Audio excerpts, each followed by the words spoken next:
Hello everyone, welcome back in the class of SMDT physics. आज जो अपन topic पढ़ेंगे उसका नाम है न्यूटन्स लॉ ऑफ मोशन।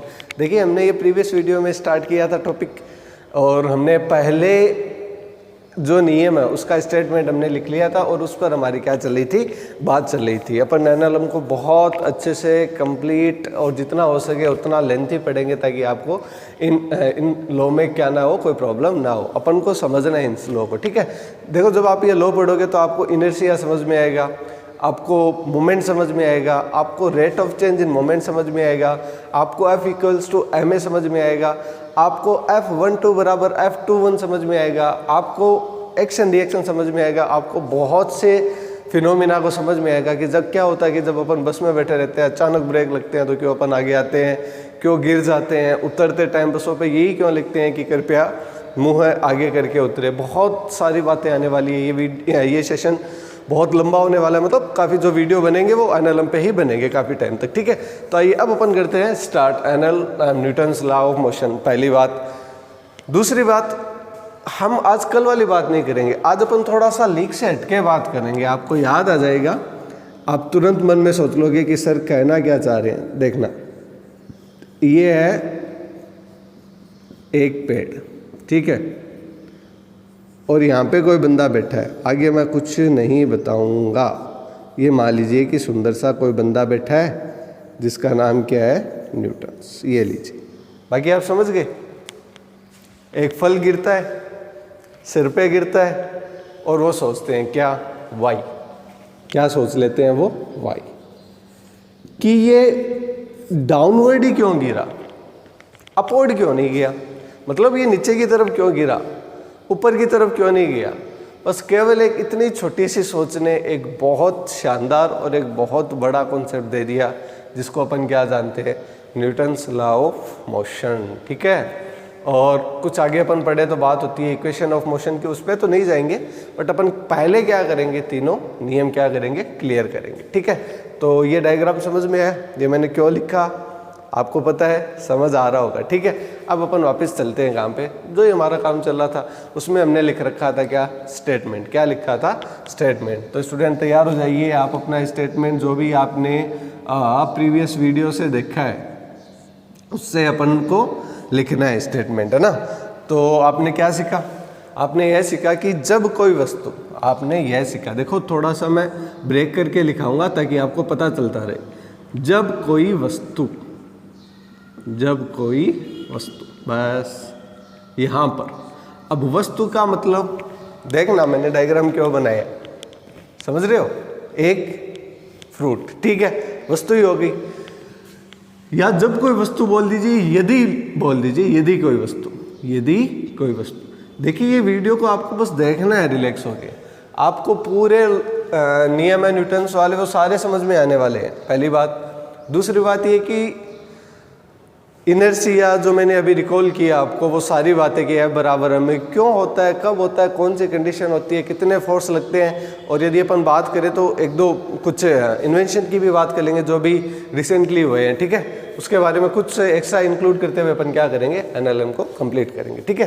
तो आइए, यदि कोई वस्तु, स्टेटमेंट लिख रहे हैं अपन, यदि कोई वस्तु स्थिर अवस्था में है, बस इतना सा, यदि कोई बॉडी स्थिर अवस्था में है, ये लीजिए स्थिर अवस्था, इसको तोड़ देंगे अपन, एक ओब्लिक लगा दे, ठीक है। देखो हमने क्या लिखा, यदि कोई वस्तु स्थिर अवस्था, या इसका मतलब यही हो गया ना, गति अवस्था में। अब गति कौन सी, आप बताओ। यदि आपने प्रीवियस वीडियो देखा है आपको अपने आप पता चलेगा गति कौन सी है।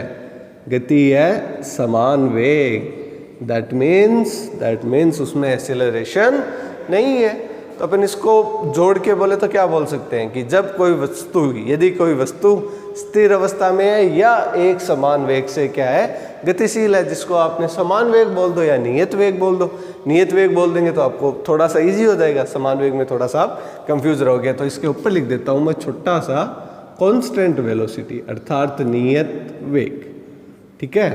तो यदि कोई वस्तु स्थिर अवस्था में या नियत वेग से क्या है, गतिशील है, तो वह, आगे लिख रहा हूं, तो वह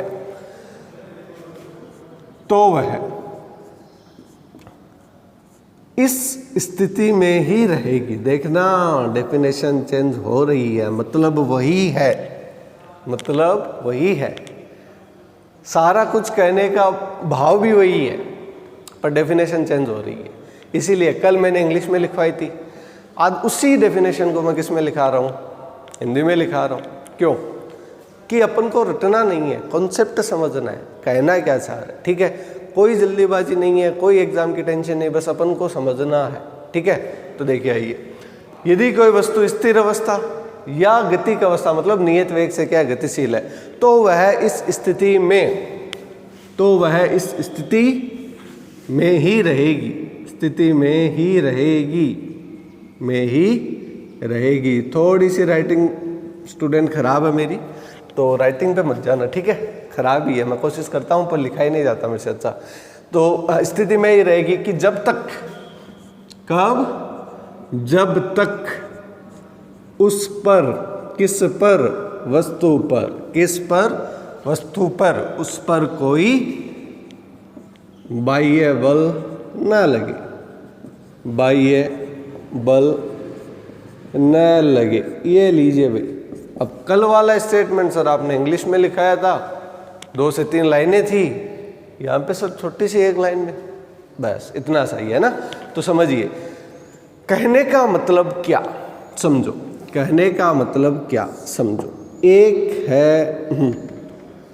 एक है पहाड़, आपके पास में ही जैसे डूंगर बालाजी है, ये क्या है? पहाड़, समझना। और एक है एक जैसे मान लीजिए कि कोई पतला सा लड़का है, पतला सा मेरे जैसा ना, कोई पतला सा क्या लड़का है, ठीक है, ये दोनों रेस्ट में है, तो ये किस में रहेंगे? स्थिर अवस्था में, जब तक कि इन पर कोई क्या न लगाएं, बाह्य बल न लगाएं, पहली बात। दूसरी बात, यदि कोई वस्तु नियत वेग से गतिशील है, for example we consider a football या ए वॉलीबॉल ले लीजिए या टेनिस की कोई बॉल ले लीजिए, ठीक है, वो कांस्टेंट वेलोसिटी से क्या है? मूविंग कर रही है, नियत वेग से गतिशील है, कांस्टेंट वेलोसिटी से मूव कर रही है, ठीक है। दोनों बातें आई क्या? देखो आई ना। इसका मतलब क्या हुआ? इसका मतलब ये हुआ कि ये पहाड़ का है, मैं तो रुका रहूँगा, और ये बॉल कहती है कि मैं तो चलती रहूँगी। ये लीजिए, बॉल कह रही है कि मैं तो चलती रहूँगी, पहाड़ कह रहा है कि मैं तो रुका रहूँगा। ठीक है, समझ में आता है। इसका मतलब कब तक? जब तक कि अपन एक्सटर्नल फोर्स अप्लाई न करें, अर्थात जब तक कि अपन कोई एक्सटर्नल फोर्स को अप्लाइड न करें, जब तक। अच्छा एक बात बताओ स्टूडेंट, आपके दिमाग में ये आ रहा होगा कि सर कब से कह रहे हैं कि नहीं चलेगी, तो ऐसा क्या है कि नहीं चलेगी? ऐसा इनमें क्या है कि ये नहीं चलेगी? इसीलिए मैंने पहाड़ और एक पतला बच्चा, पतला लड़का, पहाड़ और एक पतला लड़का बनाया। क्यों बनाया? क्योंकि आप समझ सको जो मैं कल कहना चाह रहा था, इनर्शिया मतलब जड़त्व, बहुत शानदार चीज़ है जड़त्व। काफ़ी बच्चों की प्रॉब्लम रहती है कि सर ये जड़त्व है क्या? अब कभी भी कई बार सर आप मास द्रव्यमान बोल देते हो, कभी आप जड़त्व बोल देते हो, कभी भार बोल देते हो, तो ये है क्या? क्या तीनों एक ही है या तीनों अलग अलग है, या जड़त्व है या द्रव्यमान समान है, या जड़त्व या भार समान है? बस इसके लिए मैंने ये 2 चीज़ बनाई थी। एक तो क्या बनाया? पहाड़। एक क्या बनाया? पतला लड़का। बात करते हैं आंधी की। किसकी बात करते हैं? आंधी की। जैसे कल रात को आई थी, बहुत भयंकर वाली है ना। मान लीजिए खतरनाक आंधी है, बहुत खतरनाक, समझ पा रहे हो? अब खतरनाक आंधी में कौन उड़ जाएगा बताओ, पतला लड़का या पहाड़? सोचो, मन में सोचो, बताओ कि यदि खतरनाक आंधी आए तो कौन उड़ जाएगा, लड़का या पहाड़? सोचो। आपका आंसर आया लड़का। खतरनाक आंधी की बात कर रहा हूँ मैं, ठीक है ना। जैसे ताउते, ठीक है, जैसे बात करें अपन ताउते की, ठीक है, ये आप जानते हो, इनसे आप मिले ही हो, राजस्थान में तो नहीं आया इतना ज़्यादा, जहाँ कहीं आया होगा कुछ स्टूडेंट इनसे मिले होंगे, ठीक है। तो इसका मतलब क्या है, पहाड़ के पास ऐसा क्या है जो लड़के के पास नहीं है, या लड़के के पास ऐसा क्या नहीं है जो पहाड़ के पास, बस आंसर आ गया, जड़त्व। अर्थात कोई वस्तु यदि रेस्ट में रहना चाह रही है ना, तो उसके पीछे जो मेन जो चीज़ काम कर रही है वो क्या है, जड़त्व है। जड़त्व मतलब एक रुकी रहने वाले के लिए, ठीक है। बताओ पहाड़ की क्या चीज़ ज़्यादा है, जड़त्व है। किसके सापेक्ष, लड़के के सापेक्ष। तो मैं पहाड़ लिखूं आपको समझ आएगा, और इस तरफ लिखूं लड़का, तो बताओ जड़त्व किसका ज़्यादा, पहाड़ का। इसका मतलब जड़त्व ही क्या होता है, द्रव्यमान। समझना, कोई जल्दी नहीं है, हो सकता है आज भी पहला नियम कंप्लीट ना हो, कोई दिक्कत नहीं है, 5 दिन ना हो, कोई दिक्कत नहीं है, बट तीनों नियम ऐसे पढ़ेंगे समझ में आ जाएंगे, ठीक है। कोई प्रेशर नहीं है, आराम से पढ़ेंगे, ठीक है। तो इसको अपन क्या कर दे, थोड़ा सा रफ कर दे। न्यूटन्स वाले भाई साहब हो गए, इधर आ जाते हैं ना, ताकि आप लास्ट में एक स्क्रीनशॉट ले सको और ये पहला नियम अच्छे से समझ सको, ठीक है। तो देखिए आप स्क्रीनशॉट अभी ले सकते हो, अभी मैं बोर्ड के सामने नहीं हूँ ना। चलिए आइए स्टूडेंट, अच्छा पहाड़ के पास ऐसा क्या है, जड़त्व। ये लीजिए मैंने लिखा जड़त्व। जड़त्व ही क्या होता है, द्रव्यमान। क्या होता है, द्रव्यमान।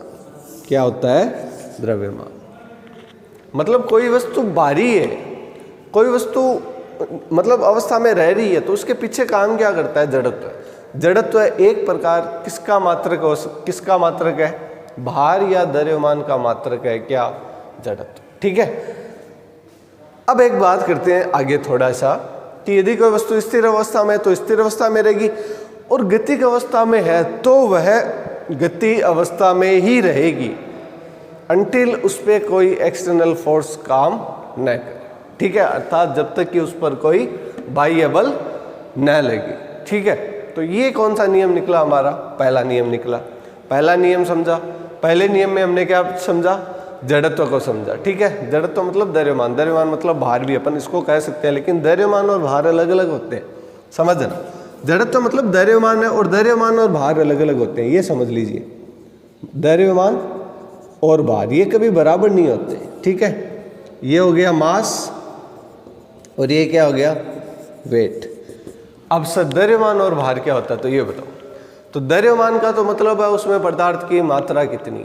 फॉर एग्जाम्पल देखो समझते हैं अपन, हाँ आप चढ़े वेट मशीन पे, ये लीजिए, ये आप सुंदर से हो, आपका नाम रमेश है, आप चढ़े वेट मशीन पे। वेट मशीन बता रही है आपका वेट ज़्यादा नहीं है, 95 kg, ये लीजिए 95 kg, ठीक है, ओके। अब बताओ जो 95 आया वो किसको बता रहा है, भार या द्रव्यमान। सोचो, आपका आंसर आप ही दे दोगे। जो 95 आया वो क्या बता रहा है एक्चुअल में, भार या द्रव्यमान, वो बता रहा है भार। क्यों, F बराबर mg, F बराबर mg, ठीक है। mg का मतलब m यहाँ पे क्या है, द्रव्यमान, ठीक है, और g से गुणा होते ही क्या बन गया, भार। मतलब उसमें ग्रेविटेशनल यदि आपने मल्टीप्लाई कर दिया तो जो फोर्स लग रहा है वो F बराबर क्या है, mg के बराबर है। इसीलिए आप जब चंद्रमा पे जाते हो आपको हल्का महसूस होता है। क्यों, चंद्रमा पे g का मान क्या होता है, पृथ्वी से कम होता है। जब आप पृथ्वी से बाहर चले जाते हो, पृथ्वी के गुरुत्वाकर्षण से बाहर चले जाते हो, आपके पास भारीनता आ जाती है। फिर आप देखते हो कि हाँ, ना कोई गिरता है ना कोई और। स्पेस में जो जाते हैं, ठीक है, तो स्पेस सीट रहती है, तो उसके जो अंदर की जो कुछ वीडियोस होते हैं उसमें वैसे तैरते रहते हैं, घूमते रहते हैं। क्यों भाई, वहाँ पे क्या हट जाता है, जी। क्या हट जाता है, जी। तो जी हट गया, उनको कोई फोर्स लगेगा नहीं, लगेगा नहीं तो घूमते रहेंगे आराम से, है कि नहीं। तो समझ में आया ना, भार, weight, F equals to mg, द्रव्यमान, पदार्थ की मात्रा। तो आई होप स्टूडेंट यहाँ तक आपको क्लियर हुआ होगा, कुछ नया सीखने को मिला होगा, कुछ इंटरेस्टिंग पढ़ा होगा। फिर भी मैं कोशिश करूंगा कि जो कल का वीडियो वो भी एक बार के लिए पहले नियम पे ही हो, ताकि मैं कुछ और एग्जाम्पल लेके आऊँ और कुछ और इंटरेस्टिंग जो बातें पहले नियम से कुछ एग्जाम्पल जो आप डेली लाइफ में देखते हो वो लेंगे, और बस वाला रो तो रह गया ना, तो ये अपन करेंगे नेक्स्ट वीडियो में, क्योंकि वीडियो क्या हो जाएगा, लेंथी हो जाएगा। ठीक है, तो आई होप स्टूडेंट आपको कुछ टॉपिक क्लियर हुए होंगे। फिर भी यदि आपको कुछ नया सीखना है, कुछ क्वेरीज है, तो आप मेरे को कमेंट सेक्शन में कमेंट करके बोल सकते हो, या मैसेज में आप मैसेज करके पूछ सकते हो। Thanks for this video watching. Thank you student.